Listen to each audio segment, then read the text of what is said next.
안녕하세요. 저는 시골에서 나고 자라 지금은 도시에서 살고 있는 33살 여자입니다.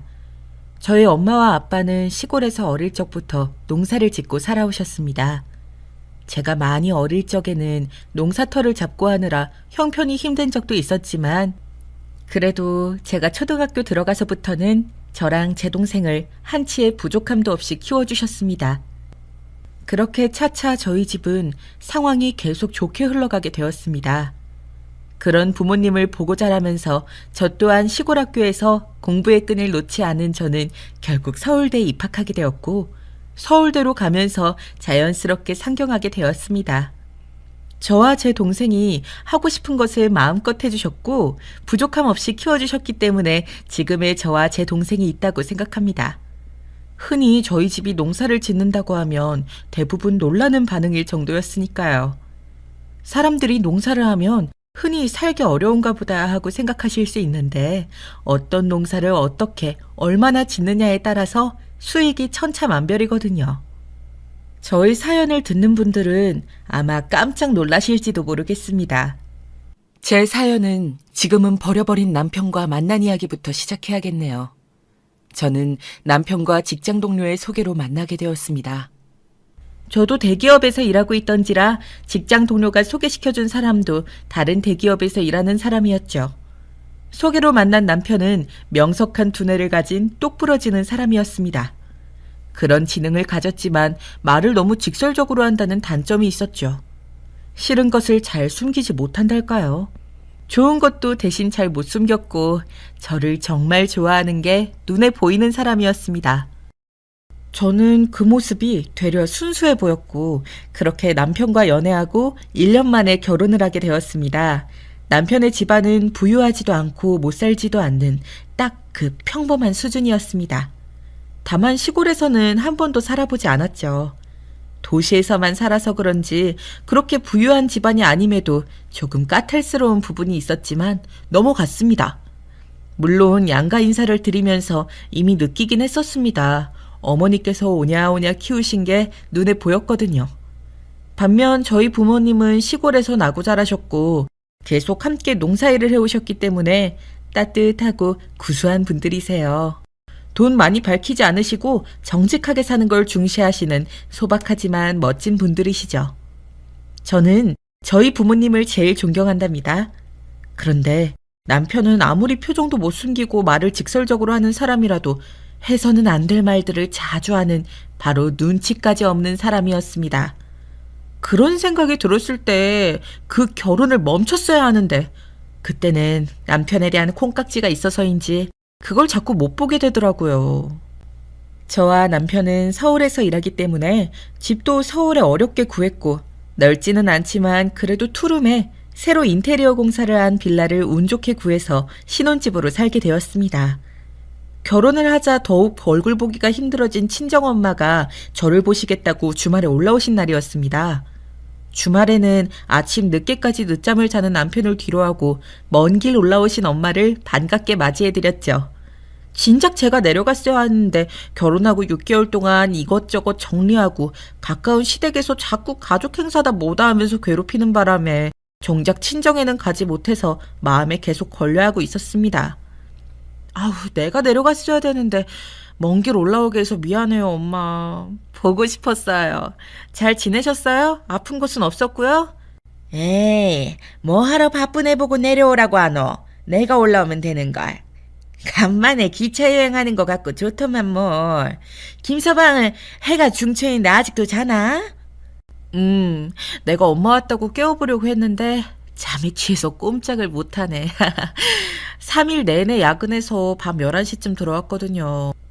회사가 월 초에 이렇게 결산을 하는 회사라서 그 주 주말에는 이렇게 늦게까지 자요. 에휴, 오늘도 못 일어나네. 그래도 점심 먹을 때쯤엔 항상 일어나더라고요. 귀신같이. 놔둬라. 우리 김서방이 많이 피곤한가 보네. 하긴 3일 동안 밤 11시까지 일했으면 말 다 했지 뭐. 그래, 음식 냄새 맡으면 자다가도 벌떡 일어나는 기라. 점심때 깨우면 되겠구나. 신경 쓰지 마라. 난 괜찮으니까. 맞아요, 엄마. 어디 아픈 데는 없고? 요즘 농사는 어때요?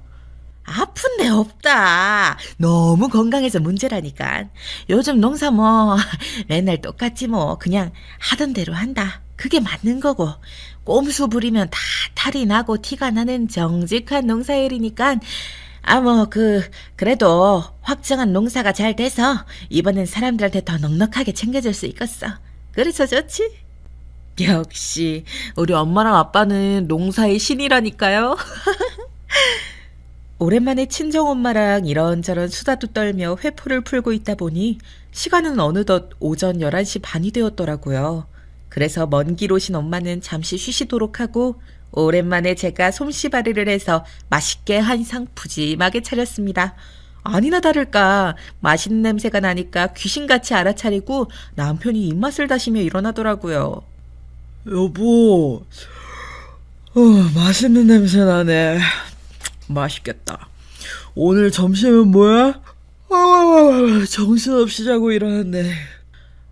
아이고, 김서방, 잘 잤는가? 장모님, 여긴 어떻게? 여보, 장모님 오셨으면 나 좀 깨우지. 여보가 깨워도 인사불성으로 자는데 어떻게 그럼? 지금이라도 일어났으니 됐어. 인사드려. 안녕하세요, 장모님. 한동안 못 뵈었네요. 그런데 제가 지금 잠옷 차림이라 옷 좀 갈아입고 나오겠습니다. 죄송합니다. 아유, 참, 안 그래도 되는데. 편하게 입고 먹어도 돼. 자네가 갈아입는 게 편하면 그렇게 하고. 미연아, 여기 화장실이 어디니? 엄마. 엄마 바로 옆방이 화장실이야.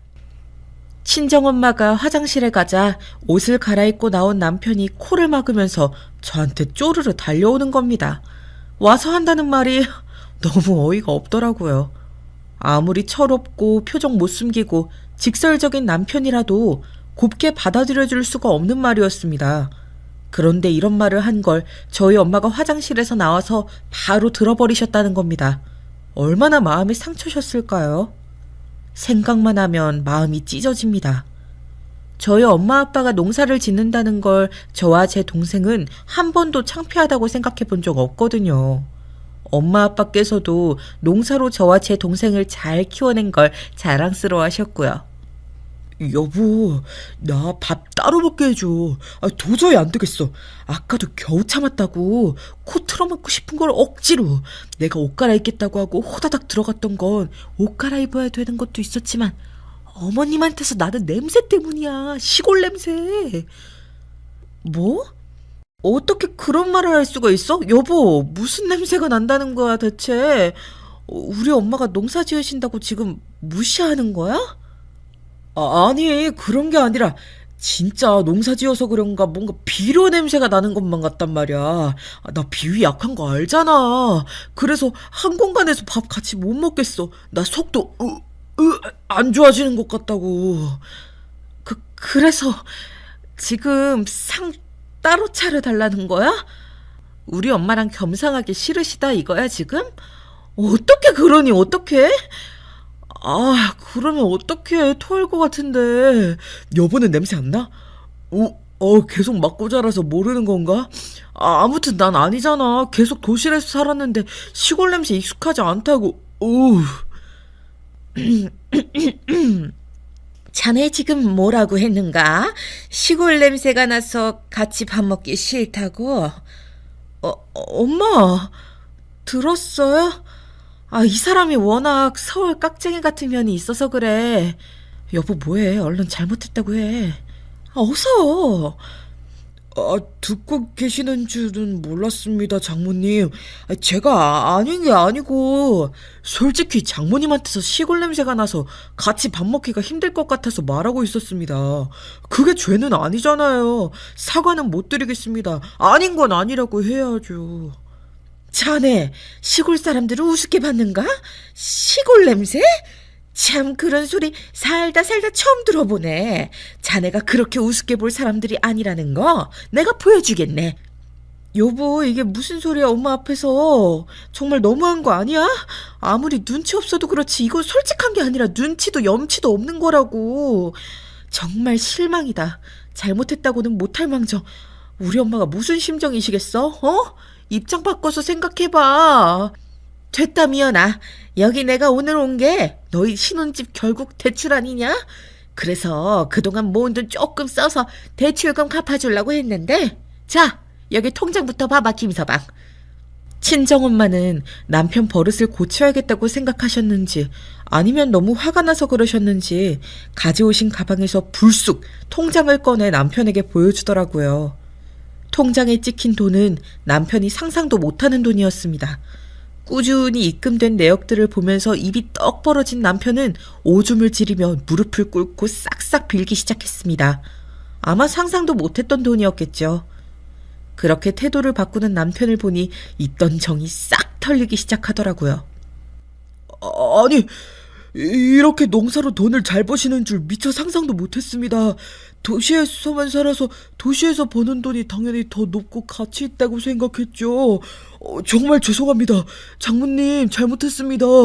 저 같은 월급쟁이는 절대 못 버는 돈이 들어있네요. 자네, 이렇게 바로 태세 전환할 줄 나는 알았네. 자, 이것도 지금 통장 정리 다 안 한 통장이야. 지금 잔고는 요즘 세상이 좋아서 폰으로 확인할 수 있지. 여기 봐, 여기. 찍힌 돈 바로 일치할 수도 있고. 그런데 자네가 다 망쳤네. 장모님, 정말 잘못했습니다. 시골 사람들이라고 무시한 거, 시골 냄새 난다고 한 거, 바로 사과 안 드린 것도 정말 잘못했습니다. 저 그 대출금 갚으려면 10년, 아니 20년 넘게 안 쓰고 모아도 힘듭니다. 그런데 장모님께서 이렇게 대뜸 갚아주실 능력이 있으신지 몰랐습니다. 왜 결혼 전엔 말씀 안 해주시고. 지금 그런 말이 나와, 여보? 정말 여보는 안 되겠다. 이렇게 받는 게 당연한 건 아니잖아. 내가 반대했어. 엄마는 주신다고 했는데 우리 힘으로 사는 게 맞는 거잖아.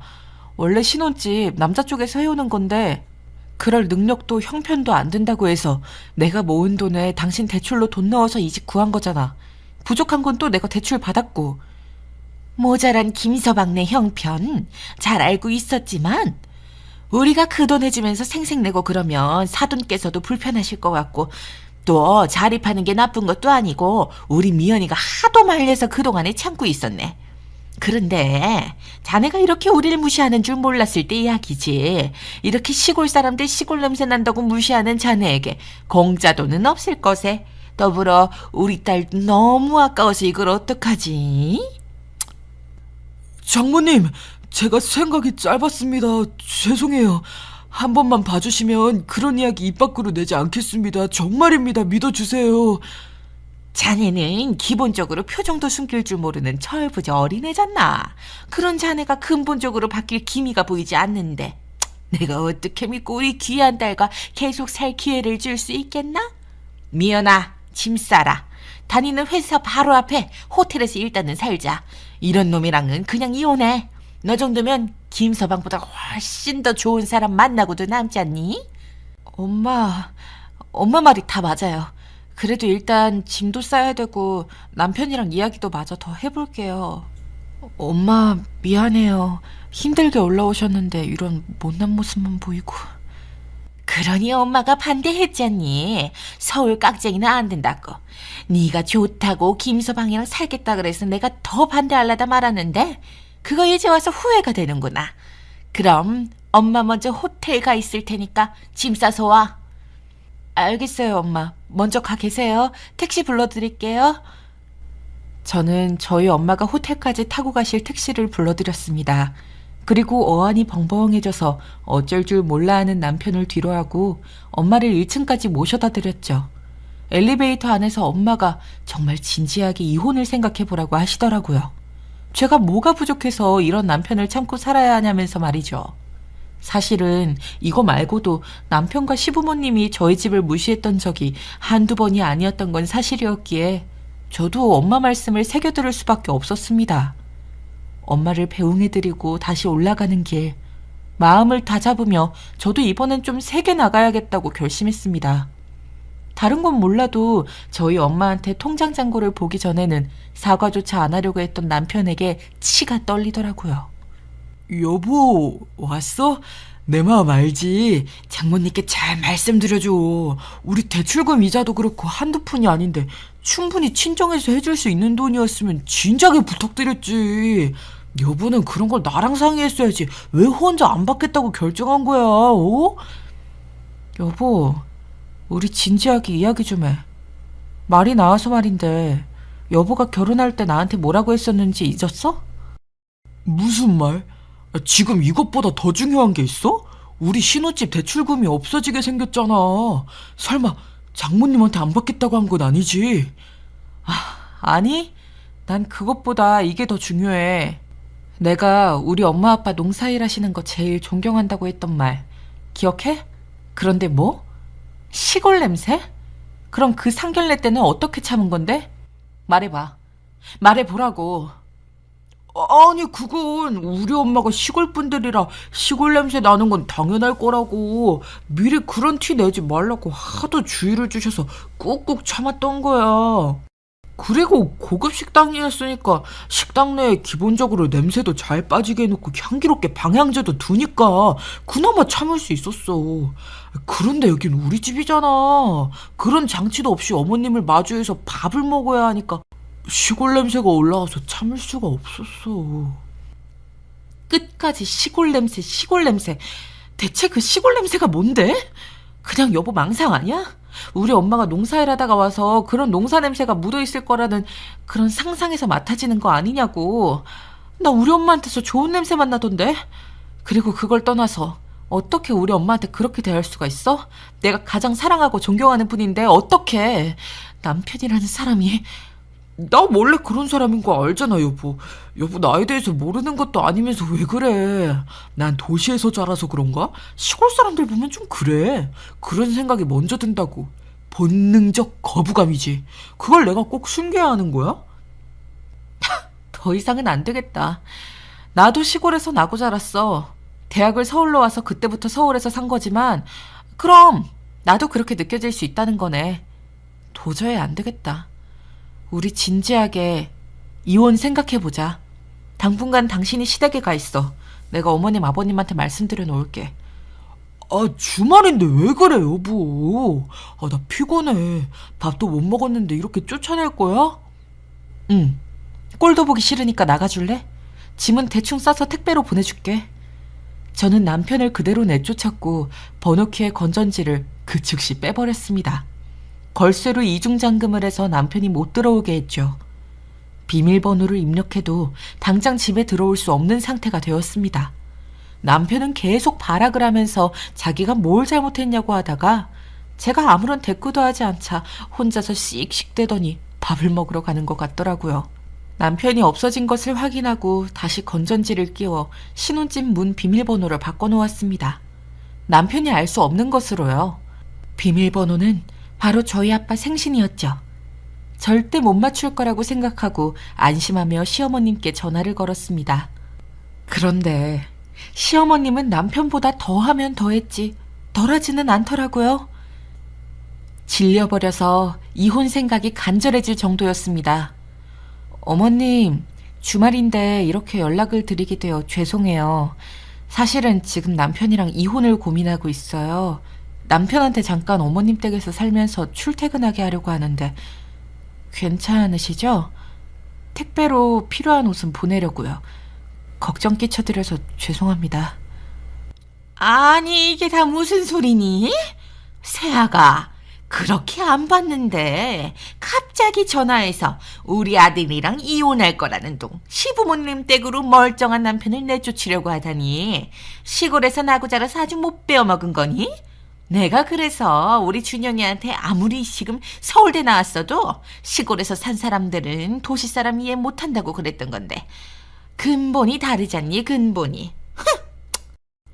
어머님 어떻게 이런 말씀을 하실 수가 있으세요? 저 어머님 며느리예요.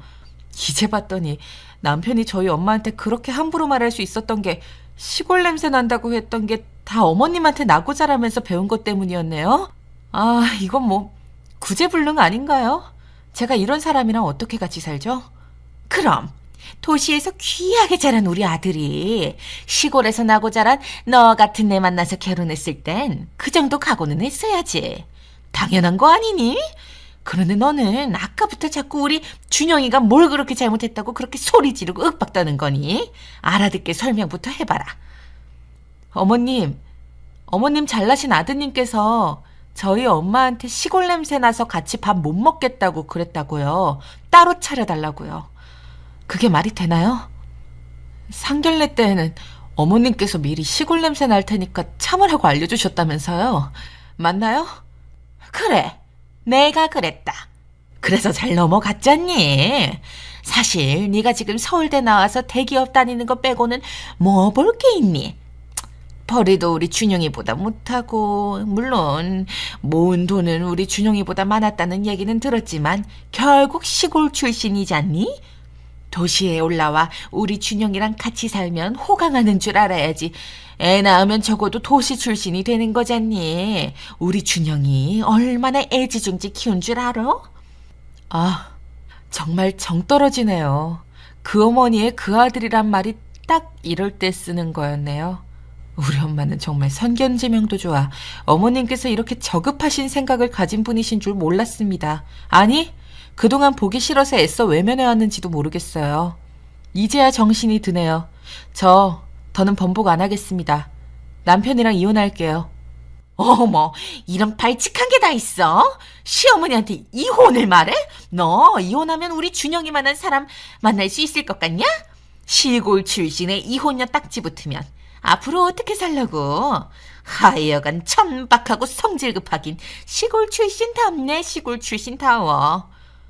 저한테 하신 말씀이 고작 시골 출신이라서 그렇다는 것밖에 없으세요? 어머님, 양심이 있으셔야죠.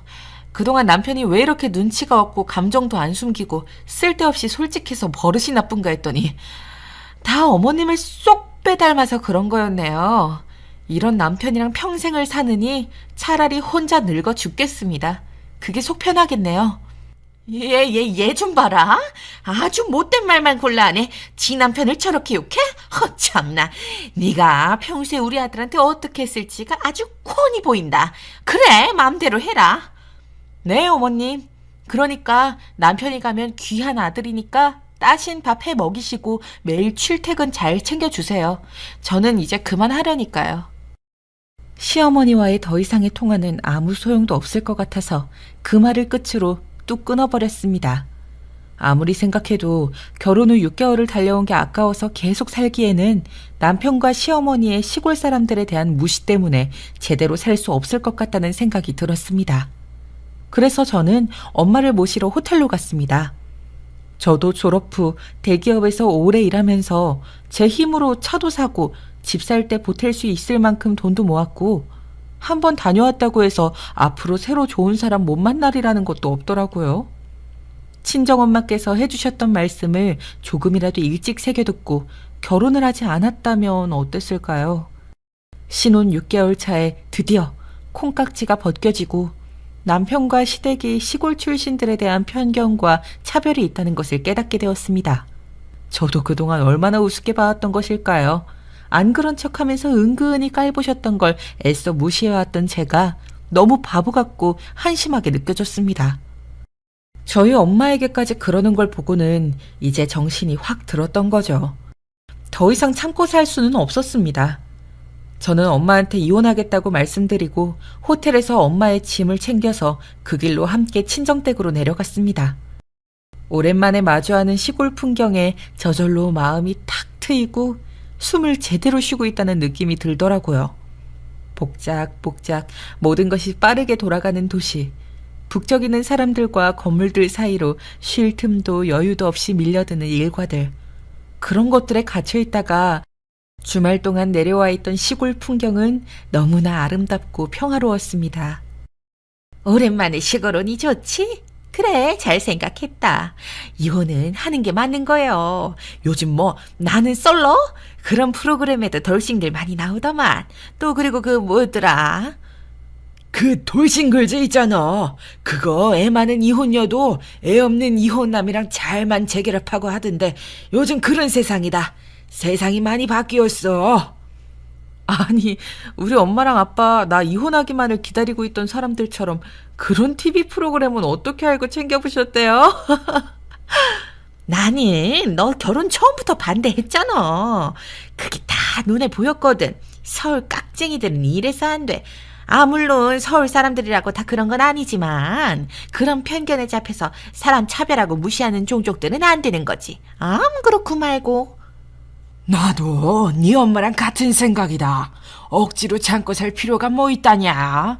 네가 뭐가 모자라서. 안 그래? 다시 시작하면 될 일이다. 알겠어요. 엄마랑 아빠가 이렇게 든든한 지원군이 돼주니까 정말 고맙네. 난 결혼한 마당에 이혼하지 말고 그냥 살라고 하면 어쩌나 걱정했는데 내 생각보다 우리 엄마 아빠가 더 열려있는 사람들이었어. 역시 난 우리 엄마 아빠 딸이라 행복해. 당연하지, 그럼. 오랜만에 엄마 아빠한테 와서 이렇게 시골 풍경 보니까 내 마음이 다 편하고 속이 뻥 뚫리는 것 같아요. 진작에 찾아뵈었어야 하는데 죄송해요. 결혼하고 너무 정신이 없었잖아. 그런데 아까 엄마가 말한 그 새로 농사 확장한 곳에 젊은 사람이 들어와서 같이 한다더니 그 얘기는 뭐예요? 그래, 시골이 좋긴 하지. 마음 따숩고 정도 가고. 이번에 그런 청년이 들어왔길래 우리랑 콜라보? 그거 해갖고 한번 제대로 키워보려고 같이 일하고 있는데 아주 싹싹하고 잘하더라. 너랑 같은 서울대 나왔다던디? 나는 딱 그 총각이 우리 미연이 짝이면 좋겠다는 생각을 얼마나 했는지 몰라. 한번 만나라도 볼텨? 아빠랑 엄마도 참 그 총각이 그렇게 마음에 들었어요? 그렇다고 결혼한 유부녀 아니지. 이제 이혼할 딸내미랑 총각은 좀 그렇지. 마음만 받을게요, 마음만. 하여간 우리 엄마 아빠 딸 바보들이야 정말. 동네 사람들이 자꾸 그러면 욕해요. 아이 참, 진짜 괜찮은 총각이란 말이여. 일도 잘하고 싹싹하고 똑똑하고 네가 홀랑 김서방이랑 결혼해버리지만 않았으면 이 총각이랑 자연스럽게 만나게 되었을 텐데 너무 안타까워서 그래. 아이고, 알겠네요, 알겠어. 일단은 저 이혼하는 게 먼저잖아요. 주말 동안 여기서 엄마랑 아빠랑 푹 쉬고 오랜만에 사람들한테 인사도 드리고 그리고 올라가서 이혼 서류 접수하고 다시 올게요. 주말마다 이제 올 거예요. 저 할 일도 없는데요, 뭐. 잡생각 안 들게 엄마 아빠 계속 도와드리죠, 뭐. 안 힘들겠냐? 괜찮겠어? 회사 일도 바쁘기 힘들 텐데 주말은 조금 쉬어야 하지 않겠냐? 우리야 좋다만. 당신도 참 우리 미연이가 오면 그 총각 볼 일도 많아지고 좋은데 뭘 그런 소리를 해요. 또 입이 방정이지. 또. 아빠랑 엄마랑 이렇게 오랜만에 마루에 앉아 드넓은 논과 밭을 보면서 이야기를 나누다 보니 정말 힐링이 되는 것 같더라고요. 그리고 생각보다 엄마랑 아빠는 이혼하고 다시 재혼하는 것에 엄청나게 긍정적이셨고요. 저보다 더 성숙하고 요즘 트렌드를 잘 알고 계시는 것 같아서 신기했습니다. 그리고 감사한 마음이 들었죠. 이렇게 제 편이 되어주시니 저는 이제 정말 걸리는 것 없이 남편에게 이혼을 선언하고 서류에 도장받을 일만 남았습니다. 그나저나 저희 집에 돈이 많다는 걸 안 남편이 순순히 이혼을 해주지 않을 것 같아서 걱정이 되긴 하더라고요. 분명히 마마보이인 남편이 시어머니에게 우리 집 재산에 대해 이야기할 테고 그러면 저한테 막말하신 걸 후회하시고 사과하시려나요? 뭐 아무렴 좋습니다. 어차피 안 받아들일 거니까요. 서울로 다시 올라가자 제 예상은 정말 하나도 틀리지 않고 적중했습니다. 제 퇴근 시간에 맞춰서 남편이 대기하고 있더라고요. 그리고는 끈질기게 쫓아와서 잘못했다고 이혼하지 말고 같이 살자고 하는 겁니다. 우리 다시 같이 살자. 이혼이라니 정말 너무하잖아. 내가 우리 엄마한테 말했는데 그 정도 자산이면 꼭 너 붙잡으랬어. 우리 이혼하지 말자. 미연아, 앞으로 내가 잘할게. 회사 앞에서부터 창피하게 뭐 하는 거야? 그걸 쪼르르 시어머니한테 말씀드리다니. 그래, 당신답다. 그럴 줄 알았어. 그리고 어머님께서 우리 집안 재산 탐이 나서 이혼 안 하게 하려고 하실 것도 알았다고. 그렇게 돈만 밝히는 도시 거지 집안이잖아, 너희 집. 뭐라고? 도시 거짓 집안? 우리 집 부자는 아니어도 우리 엄마가 나 부족함 없이 키우셨어. 좋은 것만 주시고 좋은 곳만 다니게 해주셨다고. 난 도시거지로 살지 않았어. 알아? 그리고 이혼하면 나 같은 조건 또 만날 수 있을 것 같아? 응, 충분히 가능하지. 잊었어? 우리 엄마 통장 잔고. 그것만으로도 서울에 줄 서고도 남아. 아직 정신 못 차렸구나. 어머님께서 나한테 심한 말 하신 건 아니? 딱 당신이 당신 어머님 닮은 거더라. 이혼해야겠다고 마음 굳혔어. 여기 이혼 서류 도장 찍어서 보내. 안 돼. 안 되는데. 이러면 안 돼, 여보. 우리 엄마가 말 심하게 하신 거 다 사과하신댔어. 그러니까 제발. 우리 추억을 생각해서라도 우리 이제 결혼하고 6개월 같이 살았는데 너무 아깝잖아. 난 여보랑 계속 살고 싶어. 이혼 못해. 뻔뻔하게 이혼하기 싫다는 말이 나와? 당신 어머님이랑 당신이 우리 가족한테 했던 말들 잘 생각해봐. 이게 태세 전환한다고 싹싹 빈다고 해결이 될 문제인지. 난 처음부터 당신이랑 결혼하지 말았어야 했어. 내 대답은 변하지 않아. 안녕. 남편을 겨우 떼어놓고 집에 가보니 글쎄 시어머니가 신혼집 앞에 와 있는 겁니다. 시어머니는 저를 보자마자 제 앞에 무릎을 꿇고 잘못했다고 하시는 겁니다. 제발 남편이랑 이혼은 하지 말아달라고 자신이 경솔했다면서 말이죠. 저는 남편과 시어머니의 행동과 말에 기가 차더라고요.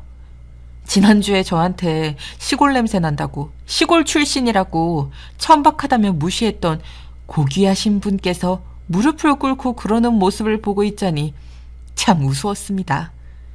내가 지난주에는 생각이 짧았다. 진심이 아니었어. 며느리한테 아무리 화가 나도 그런 말을 하면 안 되는 거였는데. 우리 준영이한테 이야기 들었다. 준영이가 잘못했더구나. 나도 미안하다. 네가 넓은 마음으로 용서 좀 해주면 안 되겠니? 저희 엄마 통장 잔고 보고 눈이 뒤집히신 건 아니고요. 어떻게 양심도 없이 그 얘기는 쏙 빼놓고 이야기하세요? 맞아요. 준영 씨 대출금 갚을 능력 없는 거 너무 잘 알죠. 그 돈 때문에 지금 제 앞에서 구걸하시는 거예요? 고귀한 도시 사람이시라면서요? 아니 너는 솔직히 말해서 왜 그동안 너희 집안 재산을 제대로 이야기 안 한 거니? 굳이 대출까지 받아가면서 왜 연기한 거야? 그래서 깜빡 속았잖니. 그걸 알았으면 우리도 이렇게 안 했지 않겠니? 어찌 보면 네 탓도 있으니까 이제 그만하고 이혼은 없던 일로 하는 게 어떠니? 네? 뭐라고요? 저희 엄마 통장 잔고를 남편이 보지 않았다면 저한테 달려와서 이런 사과를 하셨을까요? 제 남편이 태도를 바꿨을까요? 아니요. 절대 그러지 않으셨겠죠. 모르실 때는 시골 출신이라고 개무시하시더니 양심도 없으세요? 염치는 밥 말아 드셨나요? 저는 이런 콩가루 집안과는 더 이상 엮이기 싫습니다. 아무리 도시 출신이어도요. 내가 이렇게 무릎 꿇고 사과하자니 잘못했다잖아. 어른이 이렇게까지 말하는데 어쩌면 못 배워도 그렇지. 그렇게 상황이 바뀌었는데도 무시를 밥 먹듯이 하시네요. 본인 스스로 더 잘 아실 거라고 생각합니다. 비키세요. 제 집이거든요. 저는 시어머니를 엘리베이터까지 끌고 가서 내려보내고 집 비밀번호를 눌러 집에 들어왔습니다. 얼른 이 집을 내놓고 당분간 회사 앞 호텔에서 살아야겠다는 생각이 들었죠. 안 그러면 계속 찾아와 귀찮게 할 게 뻔했으니까요. 저희 회사는 자율 근무제여서 출근, 퇴근 시간이 자유로웠습니다. 그래서 오전 7시에 출근해서 오후 4시에 퇴근하는 일정을 택했죠. 남편이 찾아와도 절대 저를 마주칠 수 없도록요. 그 길로 저는 짐을 싸고 나와서 이사업체를 불렀습니다. 일정을 잡고 호텔로 들어갔습니다. 남편에게 전화가 왔지만 받지 않고 카톡으로만 답장을 했어요. 이혼 서류 보내라고 말이죠.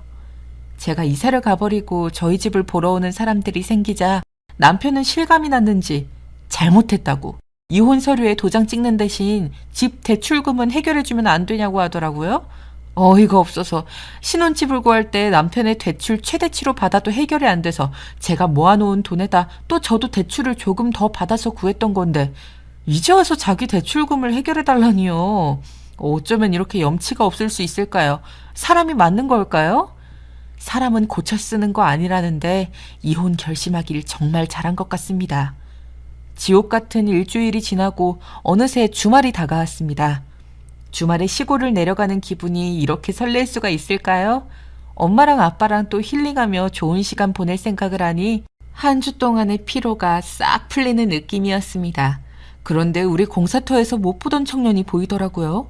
주차를 하고 잠시 내려서 인사를 건넸습니다. 안녕하세요. 못 보던 분인데 새로 일하기 시작하셨나 봐요. 저 이 집 딸이에요. 반갑습니다. 선배님, 서울대 93학번 미연 선배님 맞으시죠? 저 서울대 농대 나왔어요. 선배님 1년 후배요. 전혀 몰랐네요. 반가워요. 제가 그때 학과 대표여서 잘 알고 있었나 봐요. 제가 학과 사람들은 다 기억하지를 못해서 아무튼 알아봐주니 괜히 더 반갑네요. 우리 학과 졸업해서 정말 농지로 오는 사람이 드문데 멋지네요, 후배님.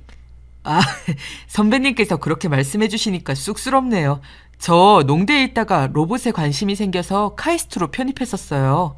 카이스트에서 로봇 박사과정하고 본격적으로 농업 분야 창업하려고 여기서 일하는 경험 쌓고 있었던 거였는데 이렇게 우연히 선배님을 뵙게 되다니 정말 너무 좋네요. 꿈 같아요. 저 좀 꼬집어 주실래요? 네? 무슨 꿈 같기까지야. 재밌네요. 어떻게 제가 꼬집어드리겠어요. 우리 부모님과 함께 일하고 있다니. 우연이고 참 반가워요. 주말인데도 열심히 연구하다니 분명 잘 될 거라고 생각해요. 응원할게요. 감사합니다, 선배님. 선배님은 저 기억 못 하실 거라고는 생각했지만 저는 아니에요. 선배님을 어떻게 잊을 수 있겠어요. 그렇게 반짝반짝 빛나는 사람을. 저 선배님 짝사랑해 왔거든요. 그래서 꿈 같다고 했던 거였어요. 혹시 주말인데 시간 괜찮으시면 맛있는 거 먹으러 가실래요? 그게 정말이에요? 전혀 몰랐어서 조금 당황스럽기도 하고. 고마워요. 늦었겠지만 이제 와서라도 말해주셔서. 고백인가요? 네, 저는 지금 시간 괜찮아요. 만난 거 먹으러 가서 오랜만에 학교 이야기도 좀 할까요? 우와, 네, 좋아요. 시간 내주셔서 감사합니다, 선배님. 금방 옷 갈아입고 오겠습니다. 잠시만 차에서 기다려주세요. 천천히 해도 돼요. 저도 엄마랑 아빠한테 인사만 드리고 올게요. 잠시만요. 때마침 엄마랑 아빠가 나오셔서 반갑게 맞이해 주시면서 놀라운 이야기를 하시더라고요. 소개해주고 싶었던 총각이 바로 이 총각이라고요. 그래서 제가 저희 학교 같은 학과 후배라고 하니까 엄마랑 아빠는 그래서 더 좋은 것 아니겠냐면서 점심도 먹고 저녁까지 먹고 늦게 오라고 하시는 겁니다. 마지못해 나선 길, 저의 대학 시절 기억 속에 이 후배는 존재감이 없었지만 만나서 이야기를 하고 밥을 먹고 학교랑 창업 얘기를 하다 보니 시간이 금방 갔습니다. 존재감이 엄청 커졌죠. 좋은 사람이라는 게 느껴졌고 제가 이런 상황 아니었다면 좋은 만남으로 관계를 발전시켜 나가도 좋았겠다는 아쉬움마저 들 정도였으니까요. 후배와 이야기를 나누면서 남편과 시어머니 생각을 말끔히 잊을 수 있었습니다. 계속 대화하고 싶었어요. 그런데 후배가 저와 같은 마음이었는지 다시 집으로 돌아가기 전에 이렇게 말하는 겁니다. 선배님이 차에서 내리실 때부터 선배님인 것을 알아봤습니다. 아직도 선배님만 보면 이렇게 좋고 가슴이 뛰는 거 보면 단순히 첫사랑이어서가 아니라 정말 선배님을 아직도 좋아하는 것 같습니다. 대화를 나누면서 선배님이 제 생각보다 더 멋지고 좋은 사람이라는 걸 알았고 남편분과 이혼하시면 선배님과 진지하게 정식으로 만나고 싶습니다. 선배님 부모님께도 허락을 구할 거고요. 고마워요. 그렇게 말해줘서. 나는 나 혼자만의 생각일 줄 알았는데 아니었네요. 같은 마음이란 걸 알게 돼서 너무 다행이에요. 제가 아직 이혼 진행 중이라 남편이 이혼 서류에 도장만 쾅 찍으면 그때부터 우리 정식으로 만나요. 저는 너무 신기해요. 부모님께서 소개해주고 싶다고 한 사람이 후배님이라는 게, 그리고 우리가 이렇게 다시 만난 게. 저는 이런 걸 운명이라고 부른답니다. 저와 선배님은 운명인 것 같아요. 제가 정말 잘해드릴게요. 그럼 몰상식한 서울 촌놈하고는 당장 이혼하세요. 서울 촌놈 맞네요. 딱 어울리는 말이에요. 맞아요. 저희 엄마 아빠가 어떻게 만드신 재산인데 그것만 탐하는 몰상식한 서울 촌놈, 서울 거지랑은 더 이상 관계를 이어나가는 게 제 인생 낭비, 시간 낭비겠죠? 고마워요. 이제 제가 있잖아요. 아무 걱정 마세요. 이렇게 빠르게 제가 다시 누군가에게 호감을 가지고 빠지게 될 거라고는 전혀 상상도 못 했는데 이런 일이 일어나기도 하더라고요. 여러분께 이런 일이 생긴다면 어떻게 하셨을 것 같으신가요? 물론 너무 빠르다는 생각도 했었지만, 그래서 조금 자제해야겠다는 생각도 했었지만, 집에 가자마자 저는 머리털 나고 저희 엄마와 아빠가 이렇게까지 기뻐하시는 모습은 정말 처음 봤습니다. 제가 그 총각과 지금까지 같이 있었다고 하니까 한박 웃음을 지으시면서 반겨주시는 겁니다. 이제는 걱정 없다면서요. 부모님한테 들은 제 후배는 더 멋지고 괜찮은 사람이더라고요. 로봇 공학자로 발명한 로봇도 있고 대기업에서 협업 제안도 많이 들어오는데 외국 기업이랑 정부랑 손잡고 본격적으로 농가를 살리기 위한 프로젝트를 진행하는 중이었습니다. 그걸로 창업할 계획이었고요. 실제로 사람들에게도 싹싹하게 잘 대하고 인간적이고 열심히 하는 성실한 청년으로 소문이 나 있었고요. 하루 이야기해본 저도 이렇게 호감을 가지게 되었는데 어찌 보면 다른 사람들도 좋게 보는 건 너무나 당연한 일일지도 모르겠습니다. 지금은 제 남자친구가 되었고 남편과는 이혼에 성공했습니다. 저희 남자친구 자랑을 너무 했나요? 전 남편과 너무나 다른 사람이고 비교도 안 되게 멋진 사람이라서 저도 모르게 팔불출처럼 늘어놓았네요. 친구들도 진작 지금 남자친구 같은 사람을 만나야 했다면서 어디서 자기들 분수도 모르고 그렇게 깝죽대냐고 쌤통이라고 하더라고요. 저보다 더 신랄하게 대신 욕해주는 친구들을 보면서 시원하기도 하고 한편으론 제가 참 바보같이 진실을 안 보고 살았다는 생각에 씁쓸해지기도 했습니다. 그래도 지금은 정신 차리고 좋은 사람과 다시 새 인생을 시작했으니 얼마나 다행인가요? 여러분이 저였어도 똑같은 선택을 하지 않으셨을까요? 전 남편은 들리는 소문에 의하면 돈 더 주는 곳으로 이직하려고 퇴사했다가 채용 취소를 당했다는데 이미 퇴사한 직장에 다시 들어갈 수도 없고 난처해져서 결국 다시 시부모님 댁에 들어가 사는 것 같더라고요. 그렇게 경솔한 사람이니 아마 다른 곳에 재취업하기도 쉽지 않을 것이라는 건 뻔히 알겠더라고요. 제 주변에서는 정말 이혼 잘했다며 칭찬 일색입니다. 저도 이혼은 정말 잘했다고 생각하고요. 친구들에게 이 일을 후일담처럼 들려주니까 너무 통쾌하고 사이다 같다면서 사연 보내보라고 하는 겁니다. 그래서 이렇게 사연 들어주시는 여러분께서도 대리만족으로 통쾌하고 시원한 하루 보내시라고 기쁘고 좋은 마음으로 사연을 썼습니다. 지금은 이혼을 하고 후련한 마음으로 남자친구와 주말마다 만나서 데이트를 하고 있습니다. 저도 사실은 대기업에서 사내 벤처 창업을 지원해주는 일을 하고 있는데 꼭 서울에서 살지 않고 가까운 지사로 옮겨서 남자친구와 부모님을 더 자주 볼 수 있는 곳에서 일하려고 회사에 신청을 해둔 상황입니다. 얼른 이쪽으로 발령이 나면 좋겠네요. 그러면 더 가까이에서 행복한 시간을 자주 보낼 수 있을 테니까요. 상상만으로도 미소가 지어집니다. 여러분, 이런 게 바로 행복이 아닐까요? 그에 비해 시부모님과 전 남편을 생각하면 한숨부터 나왔던 지난 날들이 대비되더라고요. 지금도 여전히 시부모님은 전 남편을 아직도 오냐오냐 키우려고 하시겠죠? 언제까지 그렇게 키워주실 수 있을까요? 전 남편은 재혼은 할 수 없을 겁니다. 지금은 백수에 다른 회사 들어가기도 힘든 상태이니까요. 사람이 역시 마음을 착하게 좋게 먹어야 이런 일을 안 당하는 게 아닐까요? 마음을 나쁘게 쓰고 같은 사람 개무시하고 깔보니까 이런 나쁜 일을 당했다고 생각합니다.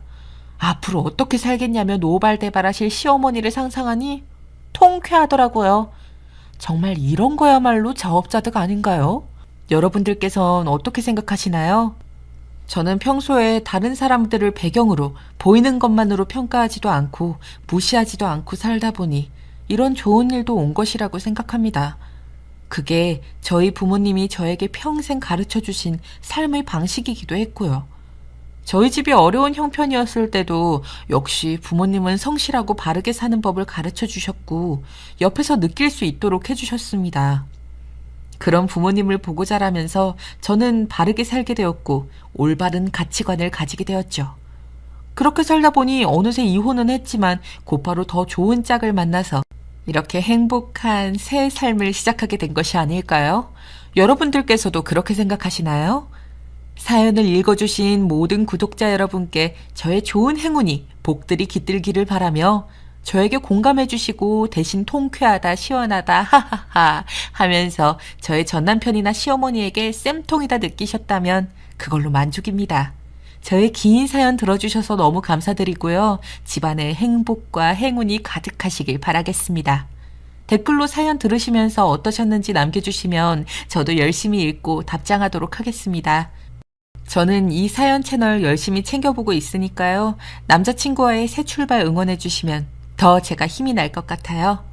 감사합니다. 여러분은 지극히 황당하고 어처구니 없는 일을 당하시면 어떤 반응을 보이시나요? 몸이 얼어붙으시는 분들도 있으실 테고 너무 당황스러워 말을 못하시는 분도 계실 텐데요. 저 역시 그렇습니다.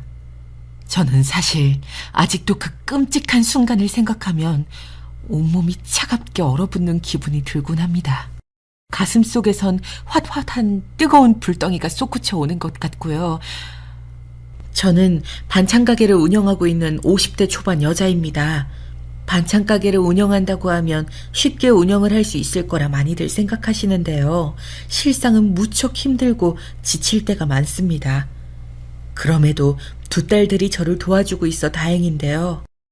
저에겐 금쪽 같은 딸 2명이 있는데요. 첫째 딸은 최근 결혼을 하여 알콩달콩 신혼의 생활을 즐기고 있고, 둘째 딸은 다녔던 회사와 맞지 않아 이직을 준비하고 있다네요. 두 딸들은 참으로 이 엄마를 생각해주는 아이들인데요. 저는 그 점이 무척 고맙고 미안하고 또 애틋합니다. 아이들이 자라날 때 남편의 사업이 망해 빚쟁이들에게 쫓겨다녀야 하는 형편이었거든요. 이사를 20번도 넘게 다녔는데 아이들에게 그 점이 어찌나 미안했는지 제대로 된 옷 한 벌 못 해주고 늘 작은 단칸방에서 다닥다닥 붙어 자야 하는 아이들의 모습을 볼 때면 절로 눈물이 흐르곤 했어요. 부모임에도 불구하고 부모 역할을 하지 못하는 제 모습이 너무나 비참했거든요. 미안해. 내가 부족한 남편이라 나도 어떻게든 해보려 하는데 잘 안 되네. 오늘도 수입이 그저 그러네. 사람들이 택시 이용도 잘 안 하고 아휴 노가다라도 해야 하나. 아니야 미안할 건 뭐 있어. 우리 이렇게 씩씩하게 살아가고 있음 그걸로 충분하지. 당신 기죽지 마. 나 그거 싫어. 어떻게든 우리 애들 먹여 살릴 수 있을 거야. 이번에 내가 식당에서 카운터 업무도 보게 돼서 월급을 좀 더 높게 받기로 사장님이 배려해 주셨어. 그거면 생활비 충당할 수 있을 거야. 가난이라는 풍파가 힘들긴 했지만 그럼에도 좋았던 건 우리 가족이 참으로 단란하고 씩씩하게 하루하루를 살아내려 했다는 거예요. 긍정의 힘이란 걸 저는 당시 믿고 있었어요. 남편도 당시 낮에는 택배 일을 하고 밤에는 택시기사 일까지 하며 겸업을 하고 있었는데 몸이 축나고 고될 텐데도 늘 미안한 기색만 보였죠. 저희를 고생시키는 게 다 자기 때문이라고요. 하지만 저는 남편이 그럴수록 행여나 더 미안해할까봐 잘 될 테니 걱정하지 마. 애들은 내가 책임질게 하며 의연하게 굴었어요. 딸들도 이런 부모의 모습을 보고 자라 그런지 자기들이 아낄 건 알아서 아끼고 투정 부리거나 떼쓰는 일도 한 번 없었어요. 흔히 그 나이 때 가지고 싶은 신발이나 가방 같은 게 있었을 텐데 한 번도 내색하지 않더라고요. 언젠가는 비 오는 날이었는데 집에 우산이 하나밖에 없었어요. 남편은 이미 출근했고 두 딸들이 학교에 가야 할 시간이어서 저는 아이들 교복을 다리고 있었지요. 그런데 나중에 보니 아무도 우산을 들고 가지 않은 거예요. 제가 쓰고 가라고. 저들은 비를 맞고 학교를 간 것이지요. 그때 우산에 얼굴을 묻고 얼마나 눈물을 글썽였는지 일하는 내내 눈물을 참느라 혼이 났답니다. 우산 하나 제대로 살 수 없는 집안의 형편을 결코 딸들에겐 되물림 되지 않게 하려고 더 악착같이 살아야겠다 생각했어요. 그렇게 열심히 살다 보니 어느새 저희 집도 빚을 갚고 드디어 해뜰 날이라는 게 찾아오는가 싶었답니다. 그때 저와 남편의 나이가 40대였는데 저와 남편은 자그마한 반찬 가게를 차리기로 결심했어요. 여기엔 딸들의 응원도 한몫했는데요. 엄마, 난 엄마 반찬이 진짜 맛있는 것 같아. 내가 엄마라서 얘기하는 게 아니라 정말 객관적으로 다른 집 반찬들 먹어봤을 때 엄마 솜씨 정도면 대박 날 것 같아. 맞아, 엄마. 언니 말대로 우리 반찬 가게 차려보면 안 돼? 마음은 굴뚝 같았지만 돈이 부족해 현실적으로 대출을 받아야 하나 많은 고민이 되었습니다. 그런데 이때 감사하게도 시댁의 도움을 받아 가게를 차릴 수 있게 되었답니다. 음식 솜씨 좋으니 열심히 해봐. 딴 생각 말고 어떻게 해야 가게 잘 굴러갈지만 생각해. 평소에도 성격이 호탕하셨던 시어머니께서 마침 가지고 계신 땅이 있다며 지금껏 도와주지 못했으니 잘 해보라며 소중한 돈을 내어주신 것이었죠. 하지만 되돌아보면 그때 반찬 가게를 차렸던 것, 그게 평생의 실수이자 오점이었던 것 같습니다. 그때부터 남편은 약간 변해가기 시작했어요. 저희 집 반찬 가게가 잘 되기 시작하면서 찾아주시는 손님들이 늘어나고 매출도 늘어나다 보니 생활에 여유가 생겼어요. 이젠 딸들에게 턱턱 용돈도 줄 수 있었고 이제 곧 대학에 들어가는 첫째 딸아이 등록금도 걱정 없겠다는 생각이 들더라고요. 하늘도 스스로를 돕는 자를 돕는다는 어느 어구가 머릿속을 스쳐가는데 그간의 힘들었던 세월이 보상받는 기분마저 들었답니다. 허나 말씀드렸다시피 이 행복에도 머지않아 구멍이 생기기 시작했어요. 여보, 오늘 시제 점검해보니까 안 맞던데. 당신이 현금 빼다 썼어? 어디에 썼는데? 그런 건 나한테 말을 해야지. 내가 그걸 어떻게 일일이 말해. 아까 부동산 아저씨가 잠깐 빌려달래서 빌려줬어. 아저씨가? 갑자기 왜? 아유, 그런 사연 일일이 다 알아서 뭐해. 어쨌든 빌려줬으니까 곧 받을 거야. 걱정 마. 그리고 넌 왜 그렇게 돈돈돈거리냐? 이제 벌만큼 벌었는데 고만 돈에 집착해라. 먹고 살만하면 됐지. 당신, 내가 언제 돈에 집착했다 그래? 당연히 물어야 할 걸 물은 거지. 내가 그 정도도 못 물어봐?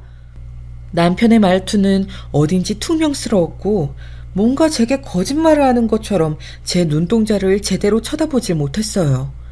그렇게 남편의 거짓말이 한두 개씩 늘어갈 때마다 제 속은 타들어갔어요.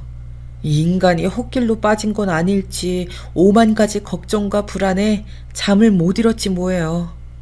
그러다 제가 이 인간이 어떤 길로 향하고 있었는진 머지않아 빠른 시일 내에 알게 되었습니다. 그것도 둘째 딸을 통해서 말이지요. 어느 날 둘째 딸이 학교에 갈 시간인데도 가지 않고 주저하며 제 앞에서 한참을 서성이더라고요.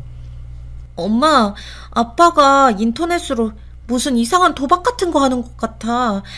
저번에 아빠가 어떤 친구랑 하는 통화 내용을 들었는데 무슨 게임에도 돈 엄청 많이 쓴 것 같더라고. 교복 입은 딸의 입에서 나온 말은 그야말로 청천벽력이었습니다. 저는 곧장 남편이 있는 곳을 수소문에 달려갔어요. 남편이 있는 곳은 낡고 허름한 PC방이었죠. 반찬 가게에서 미리 재료를 준비하고 있어야 할 남편은 거기서 피식피식 웃으며 게임을 하고 있더군요. 이상한 헤드폰을 쓰고 소리까지 지르면서요. 심지어 그날은 단체 주문이 들어와 손님들과의 약속을 꼭 지켜야 하는 날이었습니다. 장사를 하는 데 있어 신뢰가 얼마나 중요한지 자영업자분들은 아실 겁니다. 저는 너무 화가 나 그 자리에서 고함을 질렀습니다. 당신 여기서 뭐 하는 거야? 여기가 가게야? 아깐 전화로 가게에서 오픈 준비하고 있다며? 지금 게임이나 하고 있는 거야? 선영이가 얘기해줬어. 당신 도박까지 한다며? 정말 미쳤어?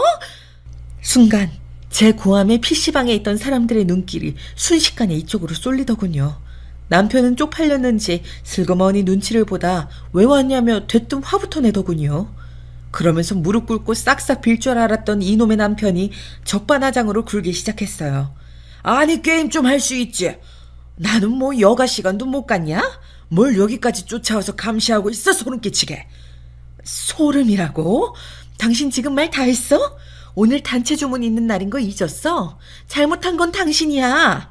아, 그거? 당신이 하면 되잖아. 아니, 못한다고 취소해. 취소한다고 굶어 죽어? 남편은 점점 도를 지나쳤고 저희 부부의 싸움은 더 심각한 감정 싸움이 되어갔습니다. 그날은 저도 너무 화가 나 가게 문도 닫고 한참을 씩씩거리다 남편이 들어올 때까지 기다렸는데 이놈의 남편이 12시가 넘어도 안 들어오더라고요. 새벽 2시가 되어서야 술 먹고 개가 되어 기어들어왔더라고요. 그러면서 잔뜩 술에 취해 하는 말이 가관이었어요. 야, 왜 째려봐? 너 내가 말 안 하려 했는데 우리 집 돈 받아 가게 개업해 성공했으면 나한테도 감사하다 고맙다 해야지. 그런 말 한마디 못할 망정 어디서 눈 똑바로 뜨고 이래라 저래라냐? 우리 딸들아 나와봐라. 네 엄마가 나한테 고마움을 모른다. 뭐라고? 내가 언제 당신한테 고맙다고 안 했어. 내가 시어머니께도 매주 한 번 찾아가서 집 청소해드리고 요리해드리고 오잖아. 그건 뭔데? 남편은 그런 제 말에 당연한 걸로 유세 떤다고 비웃더라고요. 그러면서 제 친정을 욕하기 시작하는데 열이 머리 꼭대기까지 올라왔어요. 너희 친정이 내 사업 자금만 대줬어도 내가 그렇게 망하진 않았어, 알아? 내가 이제 와서 하는 말이지만 가난한 네 집과 결혼했을 때부터 다 예상했어야 하는 일인데 내 인생 안 풀려서 그 개고생한 거 다 네 탓이야. 어이구 내 신세 더러운 팔자 다 너 때문에 꼬였어. 이 말을 듣자마자 순간 어찌나 화가 나던지 홧김에 냉장고에 있던 냉수를 들고 와 그대로 남편 머리에 쏟아 부어버렸습니다. 비에 쫄딱 맞은 생쥐꼴의 남편을 봐도 분이 풀리질 않더군요. 전 놀란 남편이 저를 쏘아보는 것도 보지 않고 그대로 나와 미친 여자처럼 길거리를 배회했어요. 저희 친정은 남편 말대로 참 가난했습니다. 가난하지만 저희 엄마는 한평생 구부러진 허리로 열심히 농사를 지으며 사셨고 아버지를 일찍 여인 저희를 위해 힘든 일도 마다하지 않으셨어요. 그러면서 남편에겐 우리 김서방 고생하는 거 내가 알지. 이번에 김치 담궜으니 맛있게 먹어. 김서방 좋아하는 취향으로다가 담궜어. 필요하면 얼마든지 말해 하며 항상 갖은 잔정을 주셨어요. 그런 엄마에게 저런 막말을 쏟아내는 남편이라니 원망스럽고 사람이 어떻게 저리 앞뒤가 다를 수 있을까 싶었습니다. 자기 먹고 싶은 거 있을 땐 장모님 하며 애교를 피우고 뒤에선 저런 생각을 하고 있었다니 음침하게까지 느껴졌습니다. 그리고 한편으론 경제적인 여유는 생겼는데 왜 우리 가족은 더 불행해진 건지 마음이 답답했습니다. 하루하루가 날벼락 같았어요. 그런데 그런 남편이 천천히 돌아온 건 딸들의 설득과 회유 때문이었어요. 딸들이 먼저 집안 분위기를 알아채고 그 고사리 같은 손으로 위로하려 들더라고요. 엄마, 아빠랑 내가 잘 얘기했으니까 괜찮을 거야. 아빠 나랑 게임 끊기로 약속했어. 인터넷 도박도. 이제 갓 대학교에 들어가 한참 신입생활을 즐길 나이인 딸아이가 아직도 집안에 매여 어른의 무기를 짊어지려는 것을 보니 가슴이 미어졌어요. 그런데 정말 딸아이의 방법이 먹혔는지 남편은 그 이후로 PC방에 가는 횟수를 줄여나가고 대신 반찬 가게에 나와 일을 돕더라고요. 물론 그 과정에서도 갈등은 있었지만요. 나는 하루 여기 8시간 동안 일하는 거 너무 숨 막혀. 5시간 정도만 일할 테니까 그 뒤는 당신이 책임져줘. 대신 나도 일하는 시간 동안만큼은 성실히 할게. 이 정도 되면 나도 많이 양보한 거야. 알지? 그땐 남편이 인터넷 도박을 끊고 가게에 나와주는 것만으로도 고마웠습니다. 당시 동네 주변에 반찬 가게가 하나 생기면서 마음도 긴장되던 찰나였기에 직원을 쓰기가 애매한 상황이었는데 남편이라도 있으니 그나마 다행이라고 생각했죠. 그래, 고마워 여보. 당신이 우리 딸들 생각해서라도 정신 차려준 거 고맙게 생각해. 대신 당신이 한 말은 꼭 지켜줘야 해. 알았어, 알았다고. 남편은 생색을 내는 듯 굴었지만 넘어갔어요. 그리고 저는 딸들의 권유로 남편과 부부 상담도 다니고 오랜만에 가족여행도 다니며 가족끼리의 시간을 즐겼습니다. 여유를 가져보니 지금껏 우리가 너무 돈에만 치여 살아 이런 시간이 없어 지금껏 부부관계에 소홀해졌나라는 생각이 들더라고요. 남편 역시 제천으로 떠난 가족여행에서 딸들과 함께 삼겹살도 구워 먹고 펜션 수영장에서 물도 담그고 놀면서 어떤 감정이 들었는지 문득 그날 밤 저에게 잠깐 산책을 하자고 하더군요. 남편은 한참을 망설이다 이내 주춤거리며 말을 시작했어요. 그래. 이제 당신 마음 알겠어. 그건 미안해. 내가 참 바보 같았어. 당신이 이렇게 미련한 나 데리고 살아준 것만으로도 감지덕지였는데 당신 고생 많았지? 미안해. 내가 당신 친정 두고 나쁘게 말한 것도 모두 사과할게. 진심이야. 괜찮아. 그럴 수도 있지. 반성하는 모습 보여준 것만으로도 충분해. 나 당신 믿어. 저는 믿는다는 한마디로 제 마음을 오롯이 전달했습니다. 남편도 눈물 지은 눈동자로 고개를 끄덕였고요. 그때까지 전 이 모든 것이 재앙의 전조라는 걸 알지 못했어요. 참 신기하죠? 분명 몇 가지 이상한 점들이 있었는데도 저는 저 좋을 대로만 보고 무심히 지나쳐버렸던 겁니다. 이것이 비극의 시작이었죠.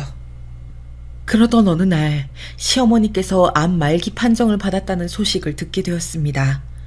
시어머니는 가게 자금을 빌려주셨을 때도 그랬지만 저희가 그 돈을 갚으려 할 때 기필코 받지 않으시겠다며 너희가 잘 사는 것만으로도 충분하다. 이 나이에 늙어 내가 그 돈을 못하여 구태여 받나. 늙어서 호강은 지금도 충분히 하고 있어 하고 말씀하셨어요. 어머님, 그래도 저희 마음이 안 좋아서 그래요. 빌려주신 돈이라도 받아주세요. 어머니께 조금이라도 갚아드리고 싶어요. 아가, 너 시집와서 얼마나 고생 많았냐? 우리 못난 용길이 데리고 살아주느라 얼마나 힘들었어.